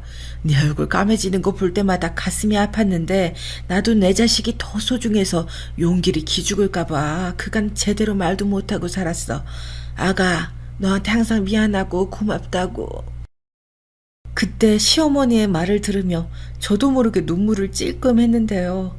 평소 그저 웃음 많고 호탕하신 줄로만 알았던 분이 제게 처음으로 진심 어린 말씀을 토로하시는데 막 눈물이 나려 하더라고요. 아무것도 없는 형편으로 시집왔다는 이유로 저를 천대하시는 시아버지와는 달리 시어머니께서는 항상 따뜻하게 저를 대해주셨는데 그 모습에서 친정엄마의 얼굴이 언뜻 엿보였습니다. 어머님은 명절날에도 늘 앉아있으라고 굳은 일은 자신이 한다며 동서와 저를 아무것도 못하게 하시고 본인이 하시는 그런 좋은 분이셨어요. 남들은 시집살이 한다고 눈물 쏙 빼고 있을 때 저는 시어머니의 사랑을 받으며 시집살이는커녕 야단 한 번 맞은 적이 없었죠. 아무쪼록 그렇게 가게가 잘 되고 남편과도 잘 풀리고 난 후엔 연로하신 시어머니를 모시고 여기저기 바람도 쐬어드리며 조금이라도 효도를 해드리고 싶었습니다. 그런데 갑작스레 연락이 온 것이었지요. 특유의 담담한 목소리로 말씀을 이어가시더라고요. 내가 손 쓸 수 없게 되었다고 하더라. 이미 암이 여러 군데 퍼져 있어서 항암 치료도 생각해 봤는데 몇 번 받아보고 힘들면 그만두려고 한다. 구태여 목숨 붙잡아봤자 고통만 더하지. 안 그러냐? 시어머님 말씀처럼 정말 몇 번 항암 치료를 받으시더니 도저히 못하시겠다 하시곤 그대로 저무는 길을 선택하셨어요. 이 정도면 살 만큼 살았다 하시면서요. 그리고는 마지막 떠나가는 길에 저에게 마지막 안부 인사를 건네셨습니다. 아들이 나이가 들어도 철이 안 나 가장구실을 못하고 살아도 한 번만 봐달라면서 제겐 정말 이 고마움을 갚을 길이 없으니 죽어서라도 갚겠다는 말씀을 남기셨지요. 저는 그 말을 들으며 이제 시어머니의 임종이 다가왔다는 생각에 억장이 무너지는 슬픔을 느꼈습니다. 저희 가족 모두 그렇게 가슴 아픈 장례식을 치르는 동안에도 저는 남편보다 더 시어머니의 죽음을 슬퍼하였습니다. 그리고 일상으로 겨우 돌아왔어요. 이어나가야 할 생계가 있으니 정신을 단단하게 붙잡고 있어야겠더라고요. 시어머니가 돌아가시기 전 감사하게도 재산과 집을 처분하여 다 미리 저희 쪽으로 넘겨주셨는데 덕분에 저희는 조금 더 여유로워질 수 있었지요. 마음만 먹으면 그 돈을 쓸 수도 있었고요. 허나 저는 쉽사리 그 돈을 쓸 수가 없었습니다. 평소에도 늘 절약하시던 습관이 강했던 시어머니가 아끼고 아껴 모으신 돈일 텐데 그냥 써버린다는 게 왠지 가슴에 무언가 얹힌 것처럼 불편하더라고요. 아니야. 왜 그 돈을 그대로 묵혀놔? 돈도 묵혀놓으면 안 돼. 엄마도 이걸 원하실 거야. 우리가 잘 써주는 거. 그래서 남겨둔 거 아니겠어? 하지만 저와 달리 남편은 그 돈으로 PC방을 창업하길 원했습니다. 남편은 얼마나 PC방 사업이 돈이 되는지 잔뜩 침 튀겨가며 열번을 토했어요. 아빠, 근데 PC방 이 동네에 되게 많잖아요. 선영의 친구들도 이미 다니는 PC방 있던데. 아니야. 아빠한테 다 계획이 있어. 아빠는 아빠가 차린 PC방이 이 동네에서 제일 잘 되게 할 거야. 남편은 마치 반찬 가게도 자기가 주장해서 시작한 것처럼 말하며 반찬 가게도 잘 되었으니 PC방 사업도 잘 될 거라며 저를 밤낮 없이 설득했습니다. 시어머니가 남겨주신 돈이었기도 하고 그렇게까지 남편이 원하니 저도 고민이 되었어요. 여보, 내가 PC방 그냥 다니기만 한 게 아니야. 손님 분석부터 시작해서 메뉴 분석, 상권 분석 얼마나 많이 했는지 몰라. 당신 나 못 믿어? 나 한 번만 믿어주라. 정말 잘할 수 있어. 이건 하기만 하면 대박이야. 남편의 자신만만한 태도가 불안하긴 했지만 자료까지 보여주며 하고 싶다는데 마지막 시어머니가 남긴 유언이 마음에 턱 걸렸습니다. 그래, 시어머니를 봐서라도 남편을 밀어주자. 그렇게 생각하곤 제 결심을 전달했습니다. 제 허락이 떨어지자 남편은 뛸 듯이 기뻐했고 반드시 성공시키겠다며 방방 뛰었어요. 그런데 어떻게 되었을까요? 네, 사업은 망했습니다. 그것도 처절하게 말입니다. 시어머니의 소중한 돈을 그냥 공중으로 날린 꼴이 되어버렸어요. 내가 일으킬 수 있어. 내가 할 수 있어. 엄마, 죄송해요. 남편은 매일 술에 절어 살았습니다. 술이 떡이 되도록 마시고도 모자라 매일같이 한풀이를 해대는데 저러다 알코올 중독, 우울증이라도 걸릴까봐 걱정이 될 정도였습니다. 생각 없이 일을 벌린 남편에게 화가 나지 않았던 건 아니에요. 하지만 무능한 남편이라 할지라도 방 한 구석에 쭈그려 앉아 울고 있으니 안쓰러운 마음도 가더라고요. 저는 그때 남편을 너무 나무라지도 탓하지도 않고 그저 해장국을 주며 마음을 달래주었어요. 괜찮아. 사람이 실수할 수도 있지. 다 그러고 살아. 실패 안 해본 사람이 어딨어. 당신 탓 아니니 너무 자책하지 마. 그럼 남편은 힘없이 고개를 끄덕이며 제가 해준 해장국이 제일 맛있다고 웅얼거리곤 했어요. 그러다 기적같이 또 남편에게도 재기의 기회가 찾아왔습니다. 남편의 남동생인 서방님이 하고 있던 사업이 크게 불어나면서 거기에 남편 역시 끼게 되었는데요. 서방님은 워낙 인품이 훌륭하신 분이라 남편을 도와주시는 것에 크게 내색도 하지 않으셨어요. 오히려 명절 선물을 꼬박꼬박 챙겨주시며 감사 인사를 하셨죠. 남편과 서방님의 함께하게 된 사업은 안마기기 사업이었는데 여기서 큰 돈을 만지게 되었답니다. 남편의 얼굴에 미소가 돌아오고 손에 우리 딸들의 선물이 들려오면서 그렇게 다시 저희 집에 평화가 찾아오는 것 같았어요. 남편은 딸들에게 처음으로 사랑한다는 말들도 했는데 그게 그렇게 보기 좋더라고요. 이대로만 간다면 더 바랄 게 없었습니다. 물론 사업을 한다는 이유로 남편이 자신의 외모에 유별나게 신경을 쓰기 시작했는데 그 부분이 좀 의아하긴 했어요. 서방님은 전혀 그러지 않으셨거든요. 아니, 무슨 미팅 나가는데 나이 든 사람이 비비크림까지 바르면서 그렇게까지 해야 해? 요즘은 남자도 꾸미는 시대야. 높은 사람들 있는데 기죽을 수 없지. 여보, 저번에 샀던 명품 시계 어디다 놨지? 와이셔츠도 주름져 있네. 아, 이게 뭐야? 다시 다려줘. 여보, 나도 바쁜데 얼른 반찬 가게 나가봐야 해. 그냥 내주에 충실해주면 안 돼? 내 수입이면 반찬 가게 그거 안 해도 우린 먹고 살잖아. 그만두 거기. 남편은 까탈스러워졌어요. 그러면서 반찬 가게 그만두라고 성화했어요. 자기는 집안일에 충실하게 임해주는 여자가 좋다고 말이죠. 솔직히 오래 한 반찬 가게였기에 정도 들었지만 요즘 따라 몸 상태가 많이 아팠기에 갈등도 되었죠. 결국은 남편의 성화에 반찬 가게는 그만두고 남편의 수입만으로 살게 되었어요. 그때부터였을까요? 경제력을 남편에게 의지하며 저 자체도 남편이 까탈스러운 모습을 받아주게 되었는데 그 정도가 심해지더군요. 아, 반찬이 왜 이래? 반찬이 뭐가 어때서? 어제 먹었던 거잖아. 새로운 거죠. 아, 어제 먹었던 거 또 먹기 싫어. 이거 먹고 출근한 맛이 나겠냐? 어젠 잘만 먹어놓고서 왜 그래 갑자기? 안 하던 반찬 투정에 심지어는 딸애가 뿌리는 향수를 보더니 자기도 하나 마련해야겠다면서 백화점에 가 명품 향수까지 샀지 뭐예요. 저도 딸들도 보면서 새삼 당황스럽고 어이없었습니다. 근데 정작 본인은 돈 번다고 그야말로 유세를 떨더라고요. 그래도 전 애써 저희 가족을 먹여 살리겠답시고 열심히 일하는 모습이 기특하다고 생각하려 했어요. 남편의 사치는 애교라고 여기면서요. 그러던 중 곧이어 청천벽력 같은 사건이 일어났습니다. 제가 재앙 속에 있다는 걸 알게 된 사건이 말이죠. 마트에 가기 위해 딸들과 함께 채비를 하고 있던 중이었어요. 저희 딸들은 항상 저와 함께 마트에 가서 이런저런 수다를 떠는 것을 좋아했기 때문에 동행한 길이었지요. 그날따라 차도 안 막히고 빠른 시간 안에 마트에 도착하였는데요. 이것저것 둘러보며 쇼핑카트에 무언가를 집어넣고 있던 와중 이상한 광경을 목격했어요. 바로 남편이 어떤 여자와 함께 걸어가는 장면이었는데 너무나 다정하고 익숙해 보였어요. 모르는 사람이 봤다면 두 사람이 부부라도 되는 것처럼 보이더라고요. 순간 저는 들고 있던 케첩을 그대로 바닥에 떨구어 버렸고 딸아이들이 그런 저를 보고 놀라 왜 그러나 물었지만 아무 대답도 못하였습니다. 내가 잘못 본 거겠지. 분명 그런 거겠지. 라고 생각하고 싶어도 옆모습이 분명 남편이었어요. 심지어 그날은 친구들과 1박 2일로 낚시를 간다고 나간 날이었어요.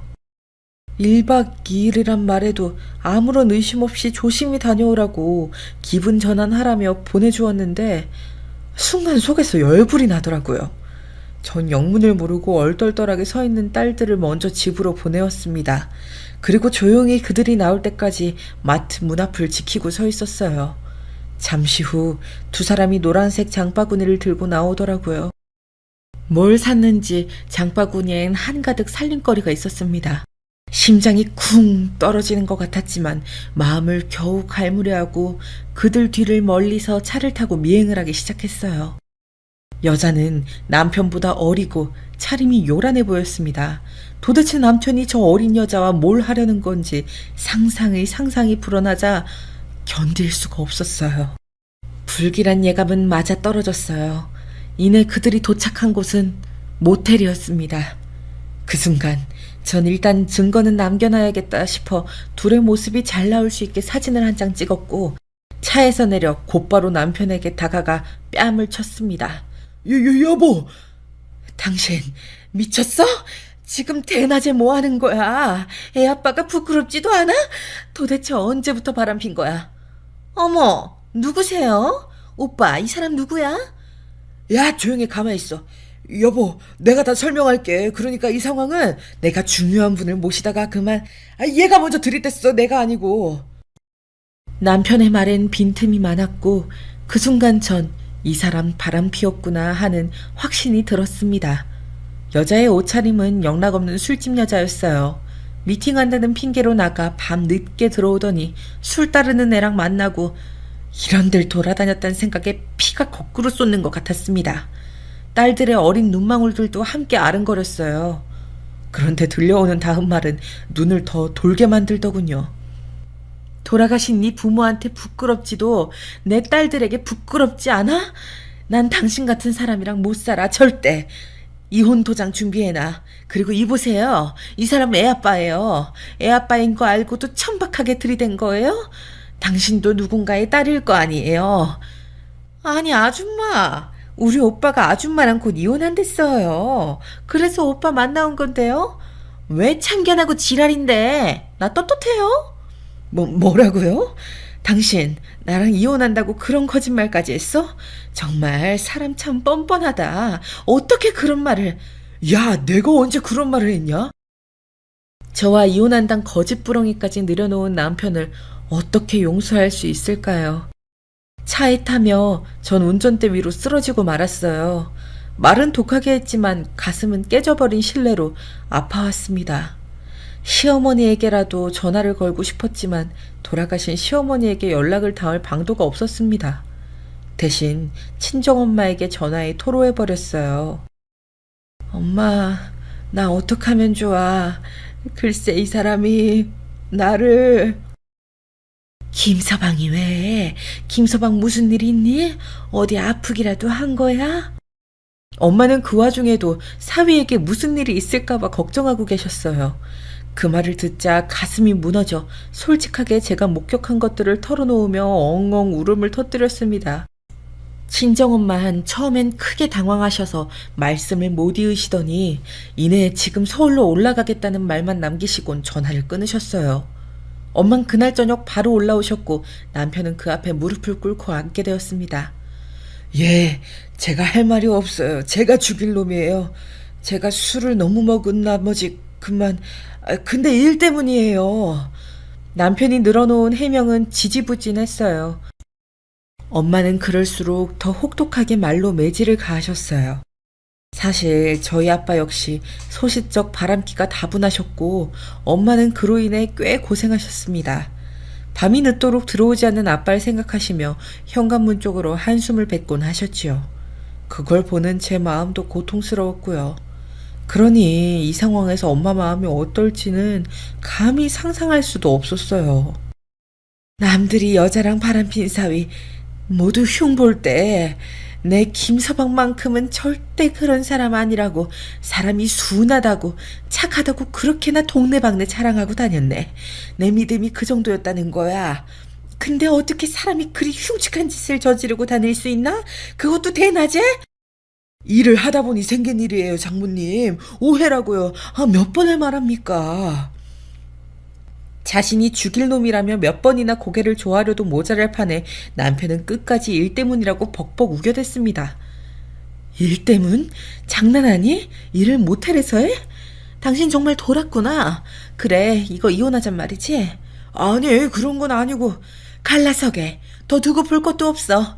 내가 자네 같은 한심이를 집안에 들인 게 잘못이야. 사람 순박해서 좋아 보였더니 내가 호구였어. 갈라서게.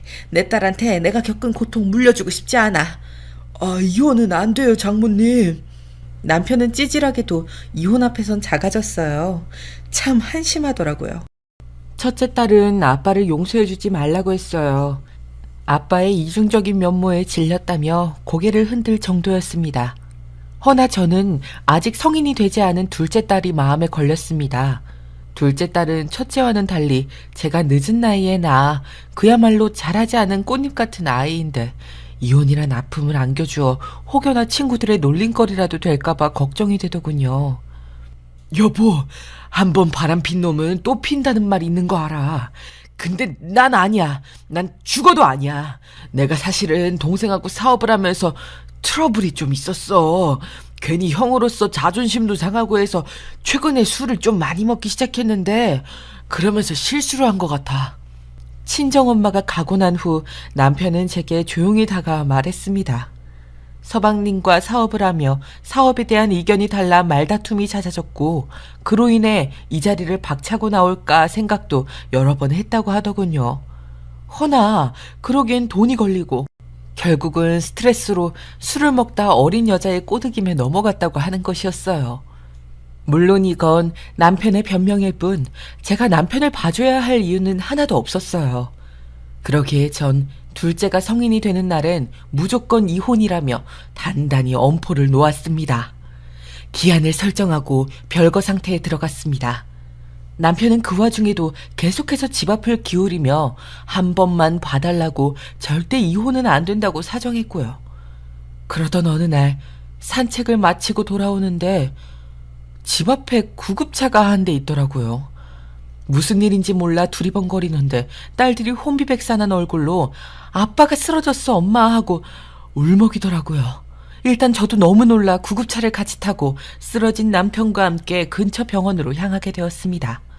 실려가는 동안 구급차 대원을 통해 들으니 사정은 이러했어요. 남편이 술을 잔뜩 먹고 취해 무단횡단을 했고 그러다 그만 달려오는 차와 부딪혀 쓰러졌다는 것이었어요. 심하게 다친 건 아닌 것 같지만 검사가 필요한 상황이었어요. 남편은 실려가는 그 와중에 누구의 이름을 나지막이 부르더라고요. 미진. 제 이름이 아닌 다른 사람의 이름이었어요. 저는 그런 남편의 모습에 한숨이 뿜어져 나왔습니다. 남편은 검사 결과 아무 이상이 없었고 무사히 퇴원했어요.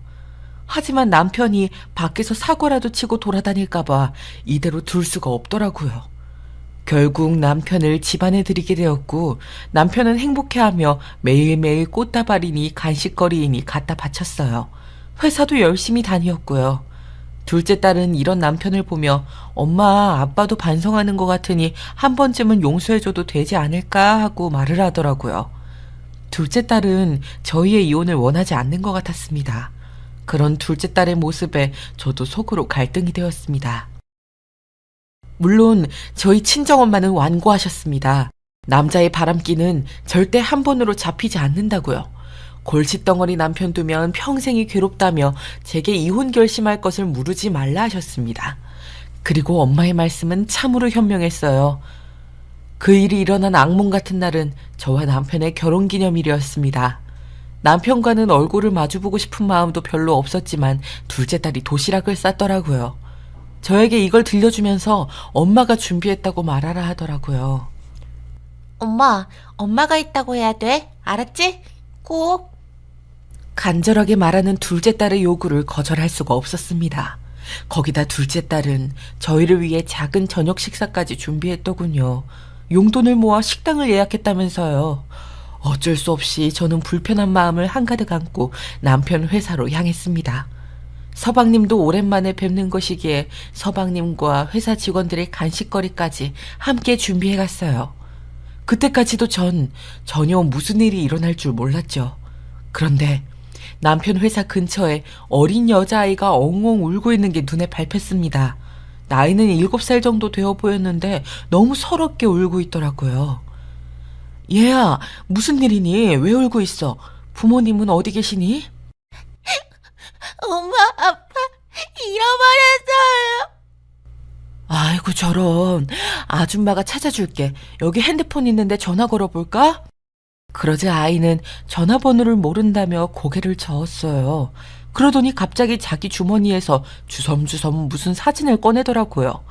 스티커 사진이었는데 아빠와 함께 찍은 사진이라며 찾아달라 하는데 보자마자 전 하늘이 무너지는 충격을 받았습니다.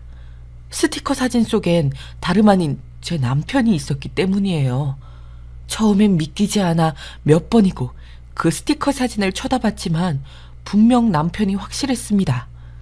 전 아이를 데리고 이 사람이 정말 아빠가 맞느냐 물었어요. 우리 아빠 맞아요. 우리 아빠 좀 찾아주세요. 아이의 나이가 6에서 7살 즈음이라면 이미 그전부터 바람이 시작되었다는 건데 생각할수록 몸에 소름이 돋았습니다. 저는 곧장 아이의 손을 붙들고 남편의 회사로 쳐들어갔습니다.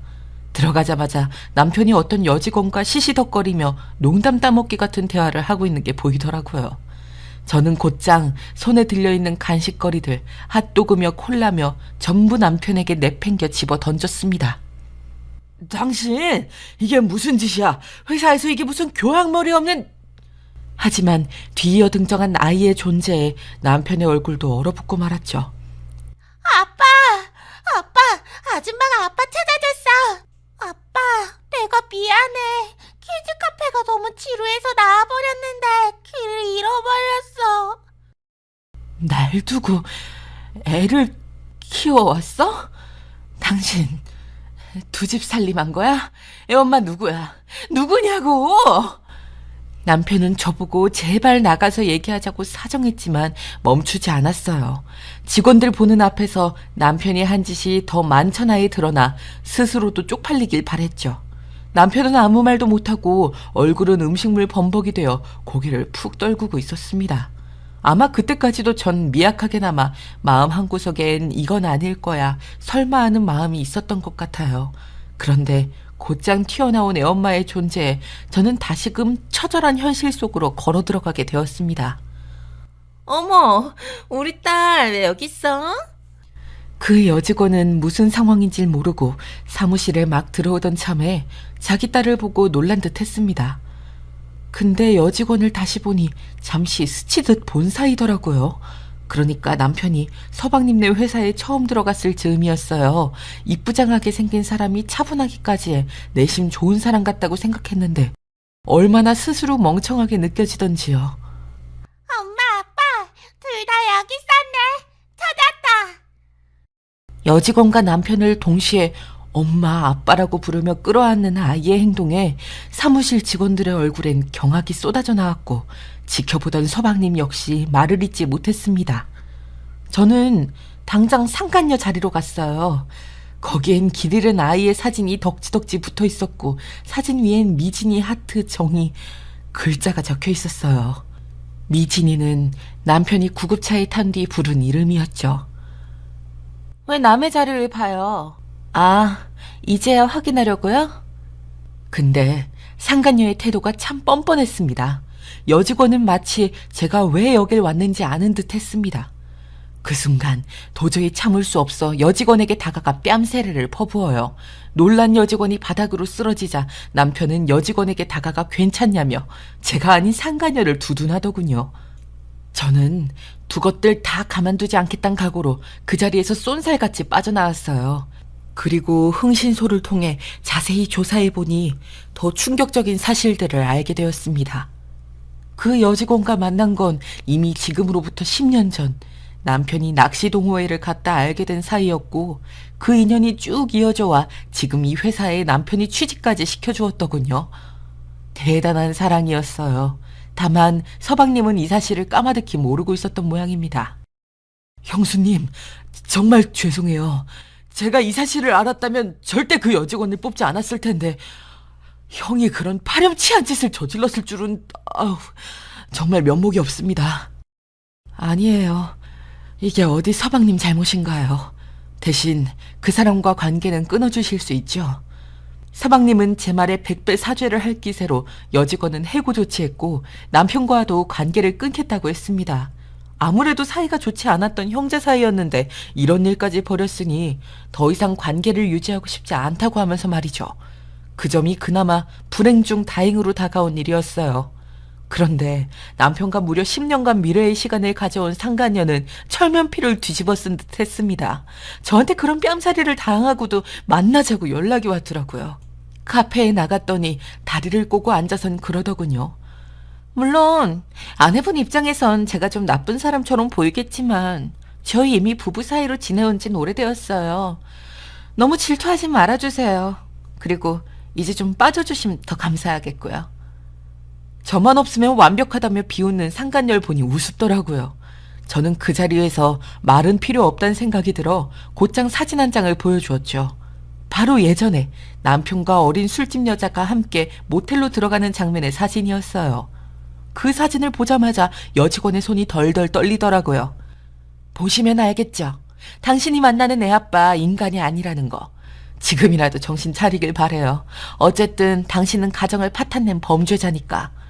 그 후 덜덜 떠는 상간녀를 뒤로하고 남편에게 이혼장을 던졌고 위자료를 최대치로 받아내기 위한 소송 이혼에 들어갔습니다.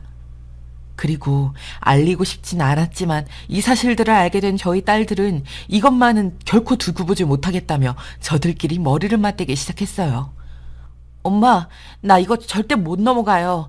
그동안은 아빠 불쌍하고 한심해서 동정표 던지는 거 받아주고 있었는데 알고 보니까 우리 다 속이고 뒤에선 딴 주머니 차고 있었던 거지. 그게 아닌 뭐예요? 맞아. 엄마, 나 후회해요. 엄마한테 아빠 봐달라고 한 거. 내가 그런 말만 안 했어도 엄마가 그런 일을 겪진 않았을 텐데 다 내 탓인 것 같아. 둘째 딸은 심지어 자책까지 했어요. 그러면서 딸들은 저를 대신하여 아빠를 이대로 두어서는 안 된다며 글을 올리기 시작했답니다. 저는 잘 모르지만 인터넷 카페에 이런 사람들을 고발하는 사이트가 있나 봐요. 거기에 장문의 글을 남겼더군요. 저희 아빠를 고발합니다. 저희 아빠는 지난 오랜 시간 동안 저와 엄마를 속여오는 파렴치한 짓을 저질렀습니다. 땡땡 회사에 다녔고 저희 모녀는 아빠 한 사람으로 인해 완전히 엉망진창의 삶을 살고 있습니다. 특히 저희 엄마는 우울증으로 아무것도 먹지 못하고 계세요. 제발 저희 아빠 같은 사람 사회생활 못하게 해주세요. 이 글을 쓴 사람은 둘째 딸이었어요. 딸은 울먹이며 미리 아빠의 본색을 알았더라면 그러지 않았을 거라고 하더군요. 전 그런 딸아이를 안아주며 네 잘못이 아니니 잘 극복해보잔 말로 다독였던 것 같아요. 그런데 간신히 마음을 추스려가고 있던 저희 모녀를 망가뜨린 건 남편이었습니다. 뒤이어 더 경악스러운 일이 일어났습니다. 남편이 집에 쳐들어온 것이었지요. 딸들이 다 보는 앞에서요. 당신 소송이혼 그거 내가 한 푼이라도 줄 줄 알아? 절대 못 줘. 내가 선임한 변호사가 어디 변호사인지 알기나 해? 지금까지 내가 벌어다 준 돈으로 반찬 가게 그만두고 살았으면 사람이 염치가 있지. 뻔뻔하게 무슨 소송이혼이야? 뻔뻔? 그 전에 당신 사업 망해 빚지고 도망 다닐 때마다 받아준 건 생각 못해? 나 아니었으면 누가 너랑 살아줬겠니? 그땐 고맙다고 하더니 이젠 말이 바뀌니? 짐승도 은혜는 아는데 넌 짐승만도 못한 놈이구나. 여기서 더 찌질하게 굴지 말고 꺼져. 지금 돈 없어서 이러는 거 다 아니까. 서방님과 연줄 끊기니까 여기다 괴두고 괜히 비비적거리는 거잖아. 네가 무슨 변호사를 사 돈도 없으면서. 애들 키고 돈 내놓아야 하는 상황 되니 그 한 푼 주기가 아까웠던 거지요. 비밀을 들키기 전까지 술에 취해 울면서 자길 받아달라 거짓 연기까지 했던 사람이 이젠 이혼할 상황이 되니 칼같이 다른 모습을 보이는 것이 무섭도록 소름이 끼치더군요. 그런데 이미 남편이 상간녀에게 버림받고 돈줄 끊긴 건 다 알고 있는 사실이었어요. 그러면서도 저런 허세를 떨다니 사람 절대 안 바뀌겠구나 싶더라고요. 거기다 저희 딸들의 행동이 꽤 용감했는데요. 갑자기 첫째 딸은 파리채를, 둘째 딸은 배드민턴채를 가져오더니 제 아빠의 등부터 시작해서 얼굴까지 정신없이 후드려치기 시작하더라고요. 남편이 아프다며 소리를 질러도 소용이 없었어요. 아무리 남자라지만 이미 나이 들 대로 나이 든 자기 아빠를 가뿐히 제압하더라고요. 사실 저희 딸들 운동을 해서 꽤나 체격이나 힘이 좋았거든요. 거기다 그간에 눌러왔던 분노도 엄청났겠지요. 저 역시 합류를 해서 다시금 경고장을 날렸습니다. 한 번만 내 집에 발을 들였다간 가만두지 않겠다고요. 제 말에 위협을 느꼈는지 그놈은 슬그머니 주랭랑을 쳐댔습니다. 그 꼴을 보니 어찌나 우습든지. 저런 인간을 남편이랍시고 데리고 살았던 세월이 참으로 후회스러웠습니다. 그래도 전 오늘을 무사히 다행히 잘 살아가고 있습니다. 사랑스런 두 딸들과 함께요. 왜냐하면 이혼 소송도 승소하여 잘 끝났고 다시 반찬 가게를 오픈하여 딸들과 함께 운영하고 있거든요. 우리 첫째 딸 결혼도 시켰고요. 다소 힘들고 어려운 시기였지만 인생의 쓰레기 한 명을 걸러냈다고 생각하며 긍정의 힘으로 극복해보려 합니다. 딸들이 있기에 외롭지 않은 나날입니다. 여러분들도 제 이야기를 듣고 힘내셨으면 좋겠어요. 그럼 이제 마무리할게요.